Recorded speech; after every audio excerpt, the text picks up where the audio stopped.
Magandang araw mga boss. Ngayong araw, araw ng Monday na kung saan ito ang pinakaunang araw sa loob ng isang linggo. Sabi ng iba, ito yung araw ng pangsimula ng swerte mga boss. Recording tayo ngayong araw mga boss. Pupunta po kami sa LTO Las Piñas kasama ko yung aking pinsan. Kung saan kami po ay magre-renew ng kanyang license. At siyempre, baka naisip yung mga boss, bakit kami sa LTO Las Piñas magpa-renew ng kanyang license. At siyempre, alam nyo na yon mga boss. Siyempre mga boss, nakalis na kami bahay at tumakbo na rin ako ng mga ilang kilometrahe. At ngayon, nadaanan ko siya doon sa kabila sa bahay na aking tiyahin. At siyempre, medyo inabot na rin kami ng tanghali mga boss. Kasi mag-commute kami, sinabi ko sa kanya na magmotor na lang kaming dalawa. Gamit pala nating motor mga boss, isa itong Yamaha 2025 model. Yamaha Gravis or Gravis ba to mga boss? Correct na lang if I'm wrong mga boss. Maganda rin pala gamitin ito mga boss, itong Yamaha Gravis na to mga boss. Maliban sa comfortable siya mga drive, hindi siya masakit sa puwet mga boss. Wow! Para siyang semi-aerox din mga boss. At syempre, baka meron kayong mga ride dyan mga boss. Aba, pamisis na lang din at baka pwede makasabay. Sarap rin talaga mag-drive mga boss ng motor, nakaka-refresh at nakakalanghap pa ng hangin.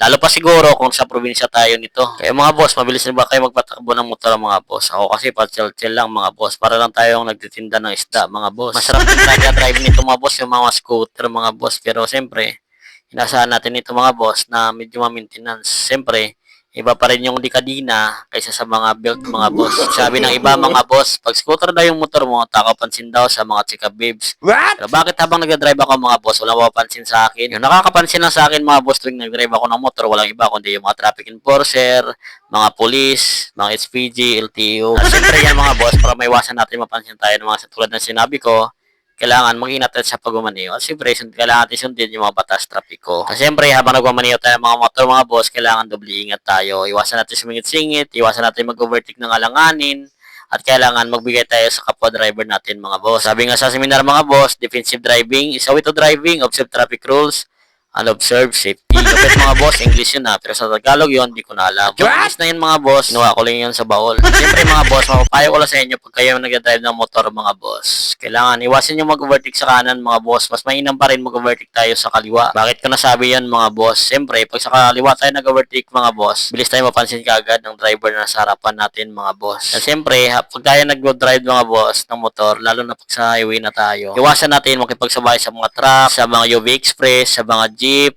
tricycle, at sa lahat ng mga transport vehicle mga boss. Iwasan natin yan mga boss. Kasi yung mga yan bigla na lang tatabi at pick up ng mga pasahero. At isa rin sa mga payo ko mga boss, pag kayo nagmamaniho at papasok sa trabaho, para iwasan nyo nagmamadali mga boss, kailangan nyo umalis ng maaga mga boss. Wow! Eh tayong mga Pilipino, lagi tayong nag-aabol lagi. Kung saan pang medyo malapit na tayo malate, saka tayo makipag-abulan sa kalsada.